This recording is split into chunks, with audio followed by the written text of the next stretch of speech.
York, onde a Bolsa de Valores quebrou, causando pânico entre os investidores. Era o fim de um curto período de otimismo marcado por descobertas e invenções maravilhosas, como a penicilina, o primeiro filme falado e a televisão.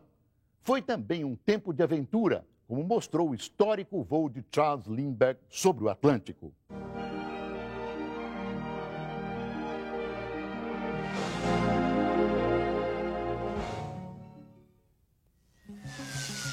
Em 27 de janeiro de 1926, o inventor escocês John Bird fez a primeira demonstração pública bem-sucedida da televisão. E o mundo jamais seria o mesmo. A televisão de Bird tinha um disco giratório perfurado, feito em espiral, que funcionava como um scanner. Usado com uma célula fotoelétrica que convertia a luz em impulsos elétricos, esse aparelho podia decompor a imagem numa sequência de minúsculos elementos pictóricos. As imagens, então, eram enviadas por um transmissor a um receptor, que reagrupava os impulsos elétricos em figuras prontas para serem vistas. Nos anos seguintes, foram registradas muitas transmissões experimentais e também avanços técnicos.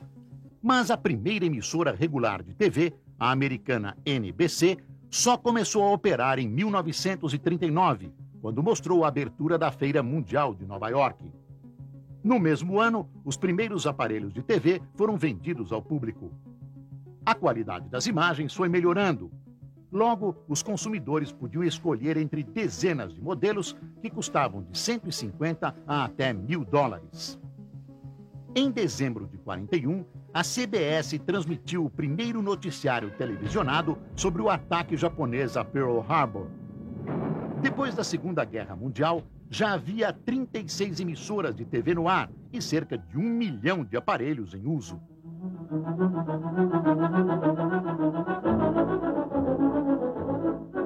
Now pan across the orchestra from the brass to the strings.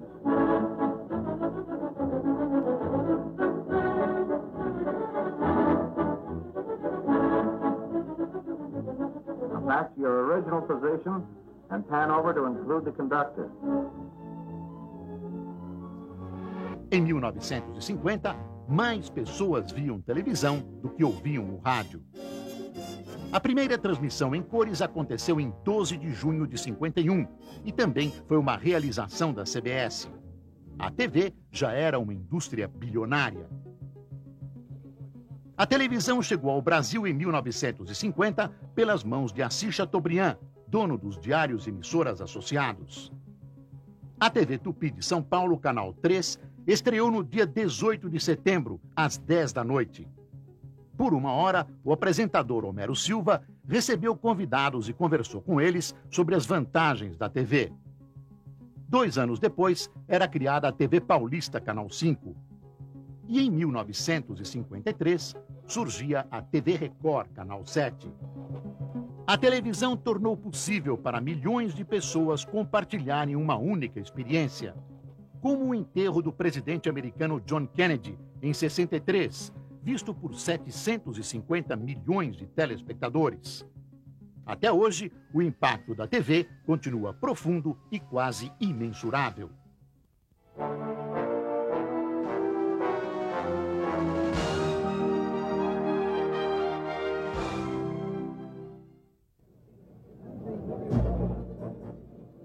De maio de 1927 foi um dia que captou a imaginação e as esperanças do mundo.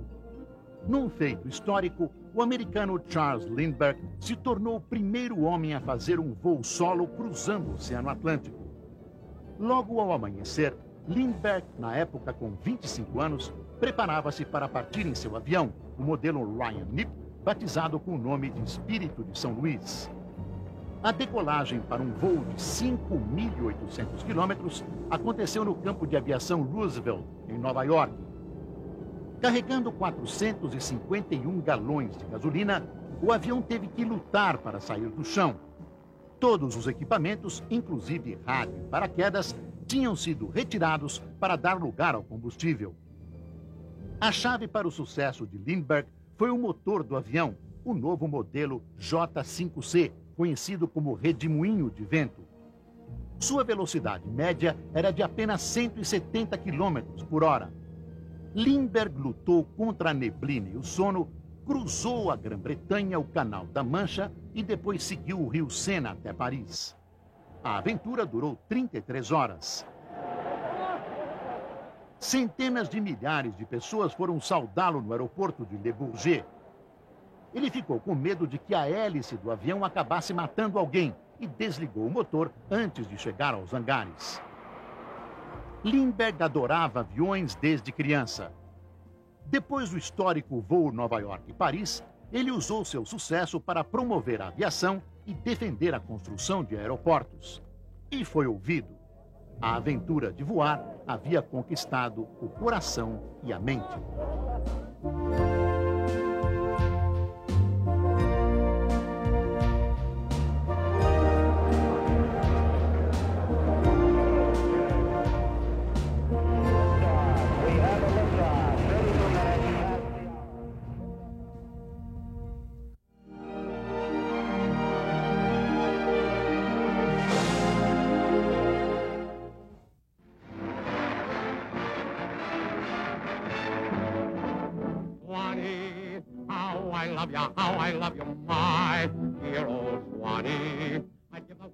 The Jazz Singer, o cantor de jazz, foi estrelado por Al Jolson. E o enredo refletia parcialmente a vida real do artista. O filme contava a história de um menino judeu que desejava ser cantor, mas enfrentava a oposição da família.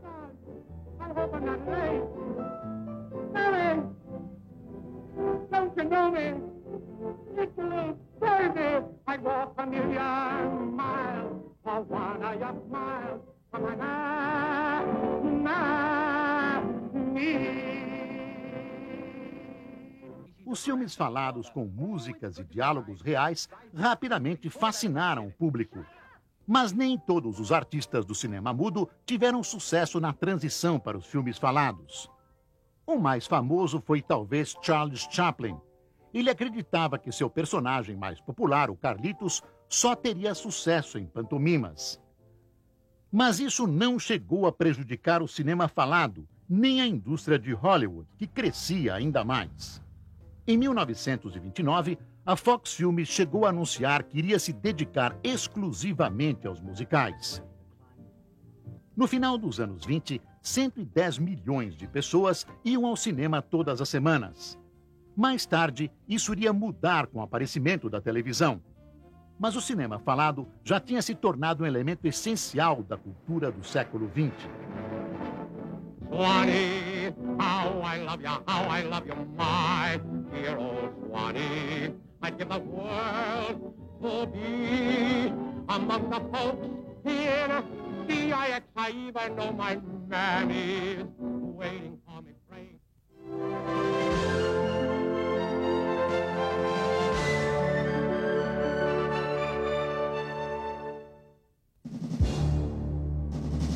De setembro de 1928.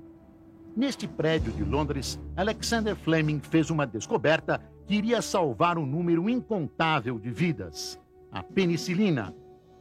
Fleming era um bacteriologista e trabalhava na Escola de Medicina da Universidade de Londres. Durante suas pesquisas, ele deixou abandonada por vários dias uma placa com bactérias estafilococcus. Quando examinou a placa novamente, notou que as bactérias tinham morrido em contato com um fungo levado pelo ar. Fleming identificou o fungo como penicillinum e batizou seu subproduto antibactericida de penicilina.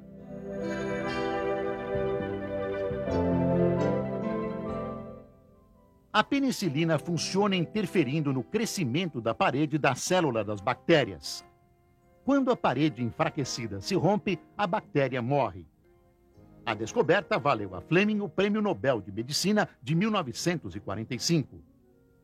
Depois da Segunda Guerra Mundial, a penicilina estava em uso geral e era um remédio quase milagroso, curando e salvando um número incontável de pessoas.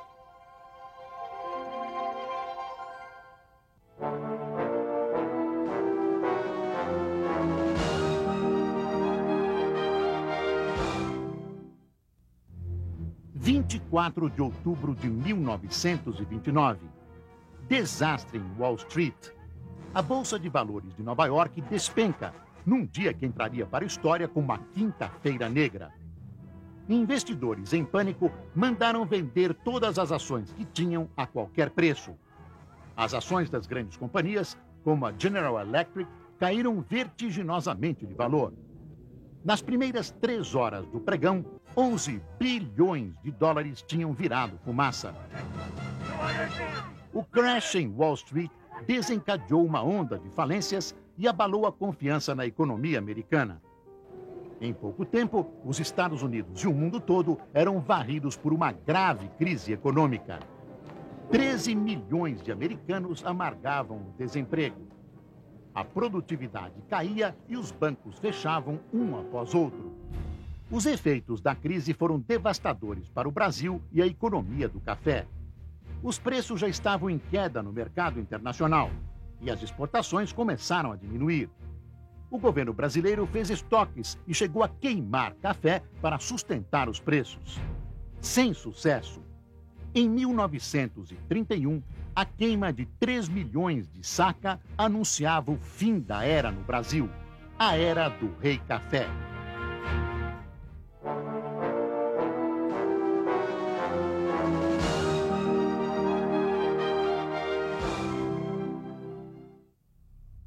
De novembro de 1930. 10 dias depois de derrubarem o presidente Washington Luiz, os militares brasileiros entregaram o poder ao líder da oposição revolucionária, o gaúcho Getúlio Vargas. O Brasil sofreu os efeitos da crise de 29. A velha república, dominada pela aristocracia do café, já não era capaz de responder aos anseios do país. Mas nas eleições de março, os currais eleitorais garantiram a vitória de Júlio Prestes, o candidato da situação. As elites dissidentes se reuniram aos antigos tenentes de 22 para derrubar o regime. Getúlio Vargas, o candidato presidencial derrotado, assumiu o comando do movimento. Ele iria ficar no poder até 1945, tornando-se o político mais importante na história do país.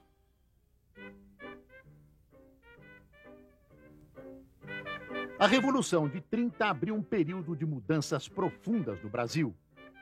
As cidades cresceram e o eixo da economia mudou da agricultura para a indústria. As lutas políticas também foram intensas e marcadas pelos conflitos ideológicos da época.